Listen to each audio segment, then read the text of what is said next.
औज़ुबिल्लाहिमिनश्शैतानिर्रजीम बिस्मिल्लाहिर्रहमानिर्रहीम। अस्सलाम वालेकुम नाज़रीन, मैं हूं आपका मेज़बान परवेज़ अहमद परवेज़ और आप देख रहे हैं प्राइम न्यूज़ में प्रोग्राम खुशाब पूछता है।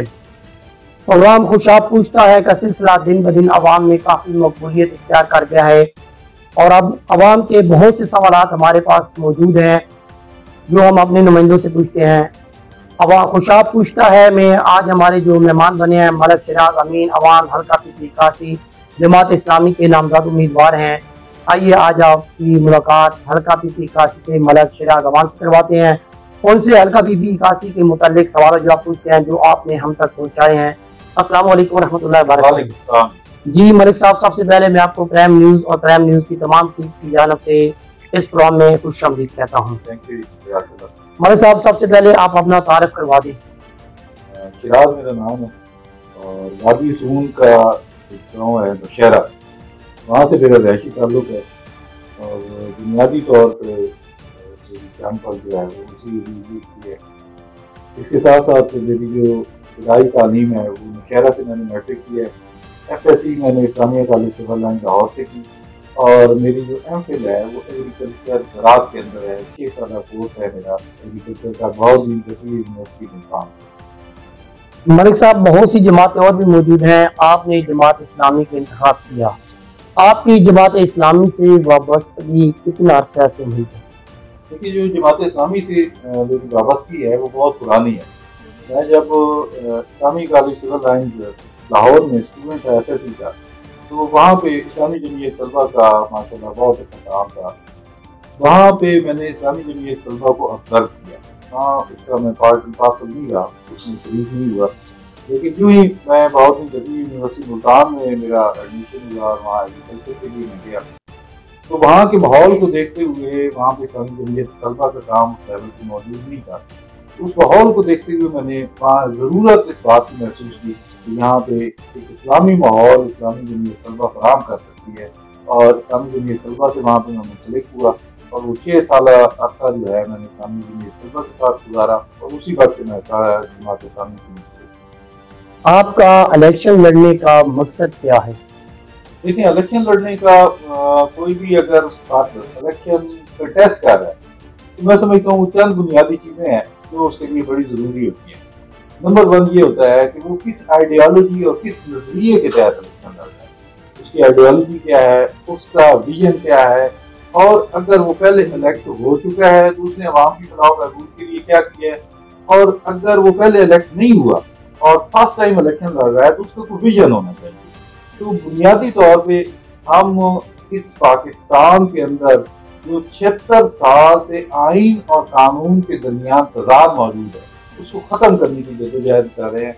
आईने पाकिस्तान ये कह रहा है कि पाकिस्तान के अंदर कोई ऐसा कानून नहीं बन सकता जो कुरान और सुन्नत के मुनाफी हो, जबकि कानून आप देखें इस वक्त जो सूदी मईशत चल रही है, सूद के ऊपर मबनी जो बैंकारी चल रही है, वो स्टेट बैंक हो, वो IMF हो, वो नीचे कमर्शियल बैंकिंग और नीचे लेवल पे ग्रास रूट लेवल पे जो स्मॉल बैंकिंग जो काम कर रही है, माइक्रो फाइनेंस बैंकिंग है, तो आप ये देखिए कि सारा सूद पे मबनी कारोबार है। और ये जो सूद पे मबनी कारोबार है ये सिर्फ आज से नहीं है, ये आइन की जो पामाली है ये पिछले 76 साल से जारी है और ये बुनियादी वजह है कि जिसकी वजह से मैं इस इलेक्शन में आया हूँ और इस इलेक्शन में अपनी कोशिशें जो है वो हम अपनी ला रहे हैं। गुज़श्ता अदवार में जितने भी नुमाइंदे हल्का पीपली से मुंतखब हुए, क्या आप उनकी कारकर्दगी से मुतमईन हैं?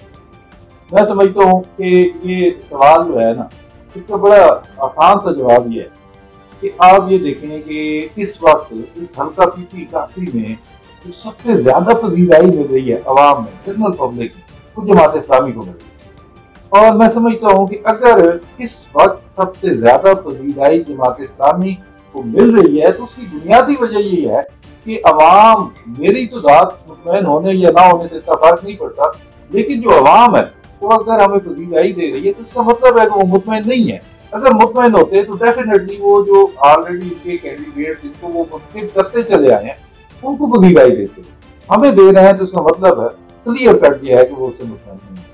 हल्का की सबसे बड़ी जो आप देख रहे हैं जरूरत, वो क्या महसूस कर रहे हैं कि इस हल्के में इस चीज की कमी है, ये सबसे पहले होनी चाहिए जो आज तक किसी नुमाइंदे ने नहीं की?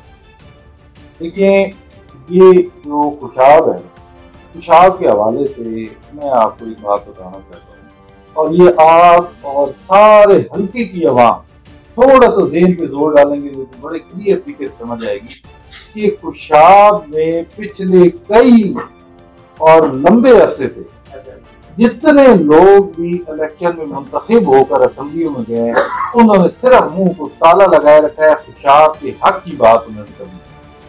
आपको एक लंबा अरसा गुजर चुका है कि लोगों ने अपने यहाँ पे जो हकूक है उनकी पामाली इतने बुरे तरीके से जारी है। आप हल्के को विजिट करके जब देखते हैं, और मुझे चूंकि ये नीचे गाँव जितने हैं, खुशाब का जो हमारे साथ मुंसलिक है, जिसमें है, तलोकर है, कट्ठा है, खालसाबाद है, आप देखें तो यहाँ पे आपको जाने के बाद बड़ा बखूबी अंदाजा हो जाता है कि यहाँ पे जो बुनियादी जरूरियात नहीं है। आप साफ पानी जो है, मैं समझता हूँ कि जिला खुशाब में इस वक्त सबसे ज्यादा अहमियत जो हामिल है वो साफ पानी की जो फराहमी है, वो बुनियादी अहमियत है। इसके अलावा हमारा मंशूर जो पूरा एक बाकायदा एक लंबा मंशूर है, इसमें हमने सारी चीजों को, बुनियादी चीजों को एड्रेस किया है, लेकिन हमारे मंशूर का नंबर 1 पॉइंट जो है वो साफ पानी की और फराहमी, वाटर फिल्ट्रेशन और वाटर सप्लाई स्कीम्स है। आप हल्का पीपी काशी में और कैंडिडेट भी देख रहे हैं, जिसमें अमीर हैदर संगा साहब, आजाद उम्मीदवार हसन असलम साहब और दीगर और नुमाइंदे मौजूद हैं। आप अपना किससे मुकाबला देख रहे हैं? आपका किस जमात के साथ या किस कैंडिडेट के साथ मुकाबला जो कांटेदार होने के मुतवक्को है? देखिए, मैं तो इस वक्त ज़ाहिरी तौर पे जितने भी कैंडिडेट्स इलेक्शन लड़ रहे हैं उन्हें उनका एक पुराना नेटवर्क भी है। मैं ज़ाती तौर पे कोई जल्दी कुछ की सियासतदान नहीं, एक आम आदमी हूँ, किसी माशरे का एक आम सफर हूँ, लेकिन इस सारी इलेक्शन कैंपेन के दौरान मैंने जितने भी एरियाज विजिट किए हैं, मुझे नजर आया है कि अवाम के अंदर ये ऑलरेडी जितने लोग और जितनी जमातें मौजूद हैं उनकी को खातिर खा पजीराई सामने नहीं आ रही। मैं तो समझता हूँ कि इस दफा इस हल्का में जमात इस्लामी वो वाहिद कुव्वत है जिसको आम तौर पर अवाम की पजीराई मिल रही है। आपके पास हल्का के लिए कोई मेन प्लान है? आप समझते हैं कि मैं इस हल्का को ये चीज प्रोवाइड करूंगा तो ये हल्का मॉडल हल्का बनेगा, या खुशाब का ये हल्का जो है बेहतरीन तरक्की की राह पे चलेगा? जबकि वादी सून भी इसी हल्के में आती है जो कि पाकिस्तान भर के हिस्सों का मरकज बनती है। देखिए, इसमें आप देखें ना, आप अपना कंपैरिजन अगर वादी सून को देखें या दामन महाड़ को देखें तो ये रेन फेड एरिया है, बुनियादी तौर पर एग्रीकल्चर के हवाले से ये बारानी एरिया है। इस बारानी एरिया का अगर आप दूर का मुकाबला ना भी करें, मुवाजना ना भी करें, आप इसका साथ वाले इलाका जो तलागंग है आप उसके साथ मुवाजना करें तो आपको एक बड़ा क्लियर कट फर्क नजर आता है। वो फर्क ये है कि तलागंग के अंदर आज जगह जगह पे मिनी डैम्स मौजूद हैं जहाँ पे वहाँ फिश फार्मिंग हो रही है। सोलर के जो गवर्नमेंट के प्रोजेक्ट्स है वो तलागंग के अंदर मौजूद है, खुशाब के अंदर मौजूद नहीं है। ये जस्ट मैं आपको एग्जांपल दे रहा हूँ। तो बुनियादी चीज ये है कि गवर्नमेंट लेवल पे प्रोजेक्ट्स होने के बावजूद उन प्रोजेक्ट्स की तलागंग चकवाल में एग्जीक्यूशन मौजूद है, जो रेन फेड एरिया के बारानी एरिया का प्रोजेक्ट है, खुशाब में नहीं है। तो उसकी बुनियादी वजह यह है कि जब ऐसे लोग इलेक्ट होकर असेंबली के फ्लोर पे पहुंचेंगे या असेंबली में पहुंचेंगे जिनकी ये टेंडेंसी नहीं है कि उन्होंने अपने असेंबली में अपने इलाके और अपने इलाके की आवाम के हकूक की कोई बात कर सके, तो डेफिनेटली आपको बगैर खिलाए बगैर मांगे खुद ब खुद तो प्लेट में डाल के कोई नहीं देगा ना। मेरा सवाल वही खड़ा है कि आपके पास इलाके की तरक्की के लिए कोई विजन है? आप क्या करना चाहते हैं? देखिए, हाँ, मैं आपको पहले गुजारिश कर चुका हूँ कि हम वो वाहिद जमात है जो बाकायदा पार्टी मंशूर के अलावा हमारा इलाके के लिए अलग से हमने हल्का पीपी काशी के लिए मंशूर जो है वो डिजाइन किए हुए है और वो पूरा रिटर्न फॉर्म है। सबसे पहला मैं आपको बता चुका हूँ साफ पानी प्रोजेक्ट्स है, मवासलात, हम खेत से लेकर मंडी तक रोड्स का एक ऐसा जाल बनाना चाहते हैं जिससे हमारी एग्रीकल्चर और एग्रीकल्चर के शोबे को बेहतरीन तरक्की मिले। हम उसके अलावा जो है जितने गवर्नमेंट के ऑलरेडी नेशनलाइज स्कूल है जिनको डी नेशनलाइज करने की कोशिश की जा रही है। हम चाहते हैं कि हम वो स्कूल ना सिर्फ उनको नेशनलाइज रखेंगे और उनमें इजाफा करेंगे, बल्कि उसके साथ साथ जो स्कूल्स की अपग्रेडेशन है, आप देखें कि बहुत बड़े बड़े फासले पे भी अभी तक हायर सेकेंडरी स्कूल मौजूद नहीं है। इस इलाके में खवातीन यूनिवर्सिटी जो है वो बिल्कुल उसका कोई कयाम, बल्कि खवातीन यूनिवर्सिटी जो दूर का प्रोजेक्ट आपको नजर आता है। जो आम यूनिवर्सिटीज हैं उनके सब कैंपसेस भी मौजूद नहीं है। तो मैं समझता हूँ कि वादी सून और ये जो हमारा हल्का है इसमें यूनिवर्सिटी, मवासलात, साफ पानी और सबसे बड़ी जो बुनियादी इस वक्त बुराई की तरफ इस एरिया में आप देखें कि जो मंशियात है, मंशियात का खात्मा और माफियाज का खात्मा जो है ये इंतहाई जरूरी काम है। और जो पॉलिटिकल कैंडिडेट है जो इलेक्ट हुआ है, अवाम ने उसके ऊपर एतमाद किया है, उसका काम ये नहीं बनता कि उसने फर्दन फर्दन इंडिविजुअल जो लोग है तो फर्द मेरे पास आ जाता है तो मैं उसका काम करूं। हमारा काम यह है कि हमने सिस्टम को बेहतर करना है और उस सिस्टम की बेहतरी के नतीजे में लोगों को आके वडेरों के पांव और उनके घुटनों को हाथ लगाने की जरूरत ना हो, बल्कि वो सिस्टम उन्हें अलाउ करे कि उस सिस्टम के अंदर उनके काम मेरिट के ऊपर, बुनियादी मसाइल उनके मेरिट के ऊपर हल हो सके। और इस सारे जो माफियाज का खात्मा और रिफॉर्म्स हैं जो आपके थाना कल्चर की हैं, जो आपके रेवेन्यू डिपार्टमेंट्स की हैं, इन रिफॉर्म्स के जरिए इसमें बहुत ज्यादा बेहतरी की गुंजाइश है और वो बेहतरी हम इंशाल्लाह लेके आएंगे। वादी सून में तारीखी किले भी मौजूद हैं, आकरांदा किला हो गया और बहुत सारे किले हैं, तारीखी मकामात हैं। इनकी डेवलप के लिए आपके पास कोई विजन? देखिए, जो तारीखी मकामात है ना, इनकी बहुत बड़ी अहमियत है और इनको जो रिजर्व करना है ना, उसके लिए गवर्नमेंट लेवल पे डिपार्टमेंट मौजूद है। उनको बुनियादी तौर पे इसमें करने का काम सिर्फ ये होता है तो उनको डायमेंशंस देने की जरूरत होती है, चीजों को आइडेंटिफाई करके उसको हाईलाइट करके उसकी तरफ तवज्जो दिलाने की जरूरत होती है। वो तवज्जो हम जरूर दिलवाएंगे, लेकिन ये सारे काम से ज्यादा मैं समझता हूँ कि जो बेसिक नेसेसिटीज है ना, उसका बहुत बड़ा शॉर्टफॉल है।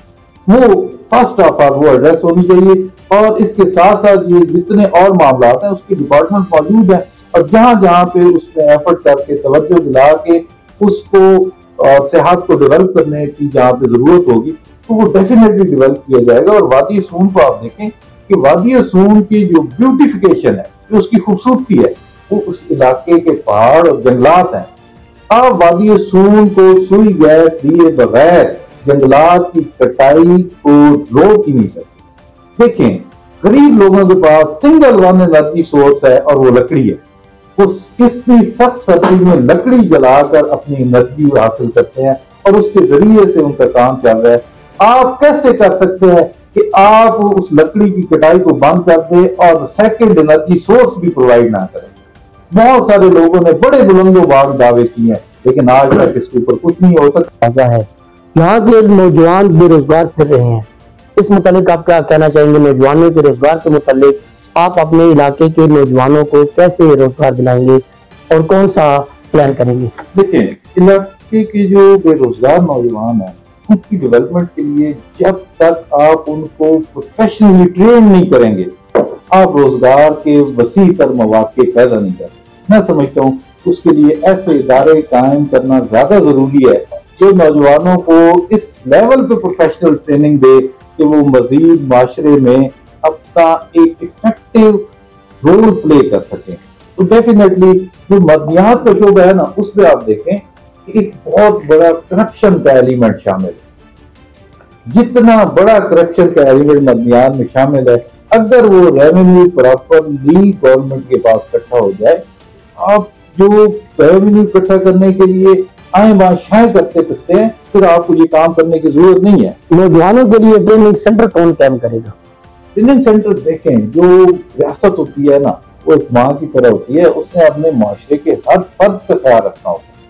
तो अगर हम इलेक्ट होके आते हैं तो डेफिनेटली हमारा काम है ना, जो बंदा इलेक्ट होके आ रहा है, जो अवाम और इतनी बड़ी तादाद में नौजवान जो है वो हमारे ऊपर ट्रस्ट कर रहे हैं, तो डेफिनेटली हमने ही उनकी आवाज बनना है और उनके मसाइल को हमने ही हल करना है ना। और भी मजहबी जमातें इलेक्शन लड़ रही हैं, सुन्नी तहरीक हो गई, तहरीक लब्बैक पाकिस्तान हो गई और जमीयत उलमा इस्लाम हो गई। क्या ये अच्छा था कि आप मिलके एक पैनल बनाते और एक बंदे को लाते दीनी जमात, ऐसा बेहतर था या आप अलग अलग लड़ रहे हैं, इस तरह मुनासिब बेहतर है? देखिए ये मैं समझता हूँ कि जमात इस्लामी ने मुख्तलिफ अदवार में मुख्तलिफ एक्सपेरिमेंट्स कर चुकी है। जो हमारी गलतियां हैं उन गलतियों को पहचानने के बाद ही जमात इस्लामी ने यह फैसला किया है कि वो अपने निशान और अपने झंडे पे इलेक्शन लड़ेगी, और ये मैं समझता हूँ जमात इस्लामी का दी बेस्ट डिसीजन। आप दूसरी जमातों पर ट्रस्ट नहीं कर रहे, आपका कहना है कि दूसरी जमातों का मंशूर आपसे लग गया और उन्होंने आपको वक्त के साथ धोखे दिए हैं एक्सपेरिमेंट में, यही कहना है आपका? देखिए मैं आपको बताऊं, इस वक्त आप देखें कि तहरीक लब्बैक थे, मैं जो तहरीक लब्बैक के तहसील मुशायरा और उनके जो जिम्मेदारान है, मेरी उनसे नशिस्त भी हुई, मेरी उनसे मुलाकात भी हुई। मैंने उनसे ना बड़े हाथ बांध के मुअद्दबाना तरीके से गुजारिश की, इस वक्त जरूरत इस अमर की है इस्लामी तहरीकों को, इस्लामी जमातों को, कि वो नजरियाती कारकुन को सामने, वो ये जो चूरी खाने वाले मजनू है ना, वो हर दफा इलेक्टेड और चूरी खाने वाले मजनुओं की सियासत करते आ रहे हैं। तो मेरी उनसे गुजारिश थी कि आप इस तरह का काम ना करें। पिछली दफा जब तहरीक लब्बैक से डॉक्टर नासिर साहब ने इलेक्शन लड़ा, अवाम ने उनको वज़ीराई दी, वो जीत नहीं सके, लेकिन एक बड़ा अच्छा वोट बैंक था जो उनके साथ खड़ा था। आप देखें तो 3-4 साल बाद उन्होंने निज़ाम मुस्तफ़ा का नारा लगाकर पाकिस्तान पीपल पार्टी के साथ इस अवाम का सौदा कर। इस दफा भी जो कैंडिडेट्स हैं, जरूरत इस बात की है कि कैंडिडेट्स वो लेके आए जिनका कोई नजरियाती बुनियाद और नजरियाती असास मौजूद हो। ऐसा ना हो कि वो ऐसे लोग हों जो बुनियादी तौर पे अपने मफादात को देखते हुए इन तहरीकों का हिस्सा बने और मफादात उठा के वापस चले जाए। इंतखाबात के बाद कामयाबी या नाकामी एक चीज होती है जी। इंतखाबात के बाद क्या आप अपना सियासी सफर जारी रखेंगे या दूसरे उम्मीदवारों की तरह आप भी गोशा नशीन इख्तियार कर लेंगे? देखिए, हम गोशा नशीन इसलिए नहीं हो सकते कि मेरा सिर्फ जंपल इस एरिया का नहीं है, मैं इस एरिया में रिहाइश पजीर हूँ और इस एरिया में मैं अपना बिजनेस कर रहा हूँ। और मेरा जो बिजनेस है ना, वो कोई लैंड लॉर्ड या बड़े बिजनेस टाइकॉन्स वाला बिजनेस नहीं है। मैं बुनियादी तौर पे अवाम के साथ डायरेक्टली कनेक्टेड हूँ। तो मेरे लिए तो ये, अगर मैंने रोजी रोटी करनी है, मैं पहले बता चुका हूँ कि मैं इस मुआशरे का आम फर्द है। आम फर्द ने अपनी रोजी के लिए, अपने रिस्क के लिए काम करना है तो उसने कमाना है और खाना है। तो ऐसा तो नहीं है कि उसको मन्नो सलवा नाजिल हो रहा है। डेफिनेटली फिर आपने इस एरिया में रहना है। और जहां तक इस सियासी सफर की बात है, अब ये देखिए कि हम इसमें बाकायदा आइडियालॉजी, नजरिए और विजन के तहत खड़े हैं। हम कुछ जाती मफाद की बुनियाद पे नहीं खड़े। और जगह अगर हम इस आइडियालॉजी और विजन के तहत खड़े हैं तो सियासी सफर को बरकरार रखना, मैं समझता हूं कि ये ऐन जिहाद का काम है।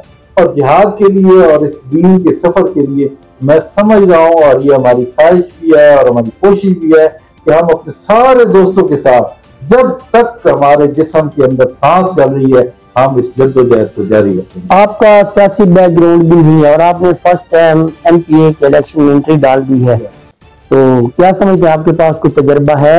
अगर आप इलेक्ट होते हैं तो आप हल्के के तमाम मसाइल को हल कर पाएंगे? देखिए, मैं समझता हूँ कि जो तजर्बे वाली बात है ना, या फर्स्ट टाइम एंट्री डालने वाला, आप देखें खुशहाल की सियासत में आपको काफी सारे नाम ऐसे नजर आएंगे जिन्होंने फर्स्ट टाइम इलेक्शन लड़ा और अवाम ने उनको पजीराई दी और कामयाब की। तो ये जो अनोनी है, ये बाकी जगहों का तो मुझे नहीं है, लेकिन खुशहाल की सियासत में ये होता है। जहां तक तजर्बे की बात है, तो मैं समझता हूँ कि अगर पढ़े लिखे और लोगों के पास ये स्किल मौजूद नहीं है, तो आप क्या समझते हैं किन लोगों के पास ये स्किल मौजूद? डेफिनेटली हमारे लिए कोई ऐसा काम नहीं है जो हम ना कर सकते। जी नाजरीन, ये थे हमारे साथ मलिक शराज अमीन हल्का पीपी काशी से, जो अपने ख्यालात का इजहार कर रहे थे। नाजरीन, हमने इनके ख्यालात आप तक प्राइम न्यूज खुशाब पुश्ता की वसादत से पहुंचा दी है। आप इनकी बातों से कहां तक मुतमिन नहीं है, कहां तक मुतमिन कर पाए हैं, फैसला आपने करना है। 8 फरवरी का सूरज किसकी फतह का सूरज उभरेगा, ये फैसला आपने अपने वोट की ताकत से करना है। अब तक के लिए इजाजत दी अपने मेजबान परवेज अहमद परवेज को। अल्लाह हाफिज।